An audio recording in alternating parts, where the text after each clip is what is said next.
Bonjour à tous les amis, j'espère que vous allez bien. Aujourd'hui on se retrouve pour une nouvelle vidéo. Aujourd'hui les amis on se retrouve pour l'avant-match FC Barcelone Villarreal. Dans cette vidéo les amis on va voir les enjeux du match. Qu'est-ce que le Barça doit faire pour s'imposer? On va voir les clés du match aussi, on va voir la composition probable, quelques positions le FC Barcelone va aligner. Aussi rapidement on va parler de certaines blessures dont celle de Pedri et aussi parler de nouvelles recrues. Bref les amis, on perd pas plus de temps, c'est parti pour la vidéo.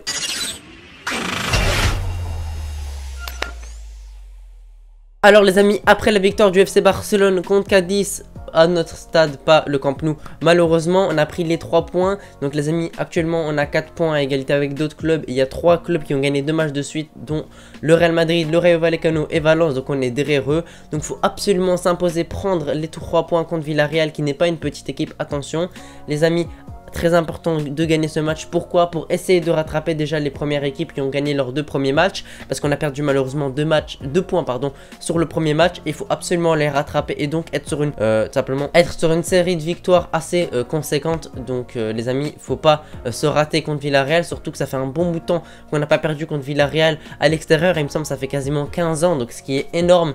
Et on voit que contre Villarreal, la plupart du temps, même si Villarreal c'est une équipe qui n'est pas facile à battre, souvent quand on les bat, ils marquent, il y a beaucoup d'occasions, etc.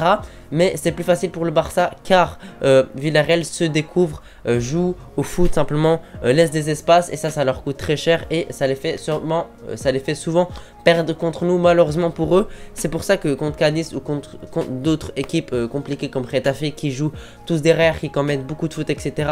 Villarreal c'est une équipe qui joue plus au foot, qui se découvre plus et donc c'est plus facile pour nous de trouver les espaces, de trouver les solutions et de pouvoir marquer, ce qui me semble assez logique. Donc j'ai vraiment hâte de voir ce match. Souvent les Barça Villarreal ce sont des très beaux matchs, souvent il y a beaucoup de buts, il y a plus de buts, ça se finit souvent 2-1, 3-1, 4-2, 4-1, etc.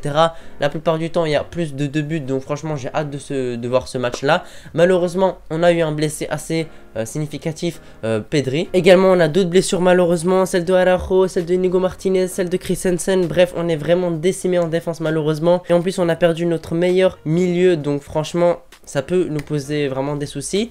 Heureusement on a quand même un 11 assez viable on va dire. Voilà, en défense on a quand même la présence de Koundé. Il y a aussi le retour de Christensen, même si je dis qu'il est blessé, il sera peut-être là normalement.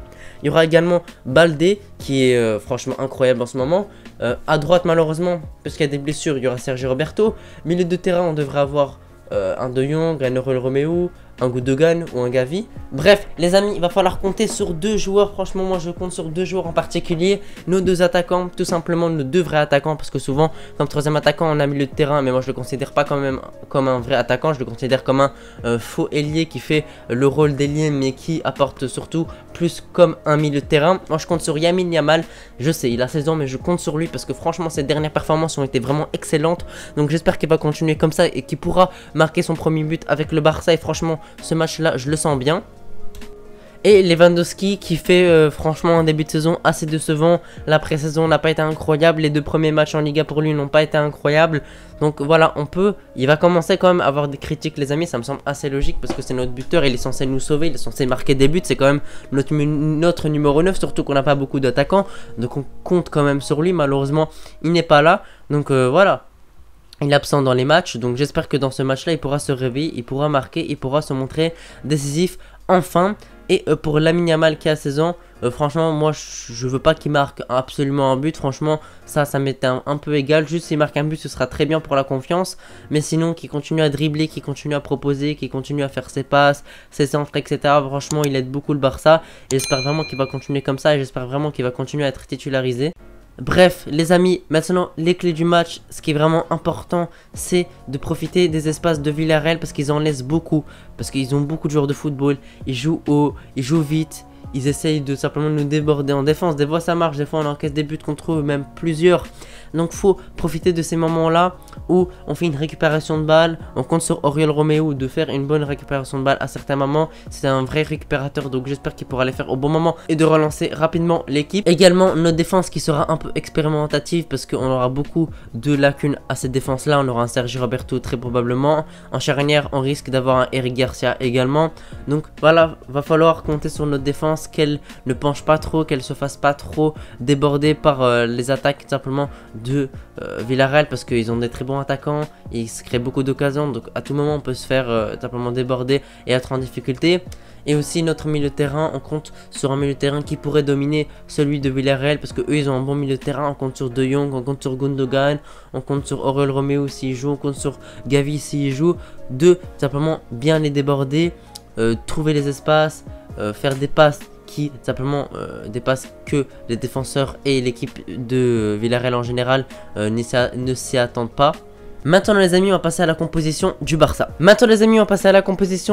Donc les amis, déjà dans les cages, moi je mettrai Ter Stegen. Bien évidemment, il a prolongé avec le FC Barcelone pour plusieurs saisons supplémentaires. Donc Ter Stegen, il fait un début de saison assez correct, j'ai envie de dire. Il fait les arrêts qu'il faut, il encaisse pas beaucoup de buts, il en a encaissé 0 pour dire. Donc franchement, j'ai rien à dire sur ça. Et Ter Stegen dans les cages comme d'habitude, il n'y a pas de discussion. Après les amis, pour la charnière centrale, on n'a pas trop de choix, pardon. Donc je mettrai tout simplement Christensen et Koundé. Voilà, franchement ça peut être une charnière qui peut tenir. Christensen a fait une excellente saison dernière et Koundé, voilà, il a joué souvent à droite, mais son poste normal de base il joue défenseur central, donc ça devrait aller quand même. Franchement, Koundé et Christensen sont de très bons défenseurs, ils ont jamais joué ensemble, en tout cas rarement, donc on verra ce qu'ils vont donner, mais franchement moi j'ai pas de doute, contre Villarreal ça devrait quand même aller, c'est pas un match de Ligue des Champions. Maintenant les amis, pour les latéraux, à gauche Alejandro Baldé, est-ce que j'ai besoin de discuter? Pas vraiment. Baldé, voilà, franchement moi j'attends vraiment Baldé au haut niveau. Baldé est toujours au haut niveau, donc franchement moi j'ai pas de doute de lui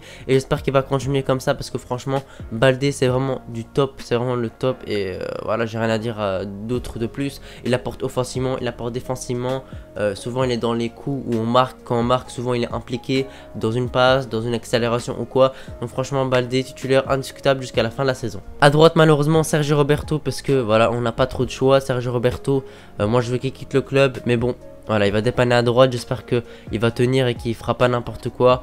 Voilà, j'espère qu'il tiendra son rang, qu'il dépannera à ce poste là et qu'il fera pas trop d'erreurs. Il sera neutre comme d'habitude, il apportera pas grand chose, mais j'espère qu'il jouera pas contre nous entre guillemets et qu'il fera un match assez correct, au moins moyen. Puis maintenant les amis, comme milieu, voilà, milieu de terrain, déjà en tant que numéro 6, bah Oriol Romeu, puis De Jong qui l'accompagne, puis Gundogan qui l'accompagne. Donc milieu à 3, Oriol Romeu, De Jong et Gundogan. Pour moi c'est le meilleur milieu de terrain qu'on peut avoir, puisque Gavi pour moi, voilà, il n'a pas le niveau par rapport à eux. Et surtout moi je le mettrai en attaque. Et Pedri est blessé, donc pas trop le choix. Ce milieu de terrain pour moi c'est le meilleur qu'on peut avoir. Puis maintenant les amis, en attaque à gauche je mets Gavi. Gavi a pas eu trop de temps de jeu, donc moi j'aimerais bien le voir à l'œuvre, parce qu'il a pas joué beaucoup de temps de jeu. Je pense qu'il voudra se racheter entre guillemets et qu'il voudra montrer un peu qui il est. Donc tout simplement Gavi, j'espère vraiment qu'il fera une grande performance et qu'il montrera que c'est un crack, il a beaucoup de potentiel et qu'il mérite plus de temps de jeu. En tout cas c'est ce qu'il doit montrer à Xavi, parce que s'il fait une mauvaise performance à ce moment là, il aura vraiment beaucoup moins de temps de jeu et son temps de jeu baissera encore plus. Maintenant l'ailier droit, Lamine Yamal, qui d'autre que lui, joueur de 16 ans, il a mon âge mais il joue au Barça, il fait des très belles performances, franchement il nous a tous impressionnés. Donc moi j'ai trop hâte de le voir jouer encore une fois au foot, et franchement Lamine Yamal c'est vraiment incroyable de le voir jouer, donc j'ai vraiment hâte. Bref, en tout cas les amis, maintenant le dernier joueur, Lewandowski, je compte beaucoup sur lui et j'ai vraiment beaucoup d'attentes envers lui, parce que ces derniers matchs ils ont vraiment été moyens, pour pas dire nuls, pour pas dire fantomatiques. Donc j'espère que ce match là il se rachètera, qu'il marquera minimum un but et qu'il pourra montrer la victoire et envoyer les joueurs vers la victoire et vers les 3 points dans ce match qui sera pas facile. Voilà les amis, j'espère que vous avez apprécié la vidéo. Si vous l'avez apprécié, n'oubliez pas de vous abonner et lâcher un pouce bleu. Moi je vous remercie d'avoir regardé la vidéo jusqu'ici. Allez les amis, on se retrouve pour le débrief demain, ciao.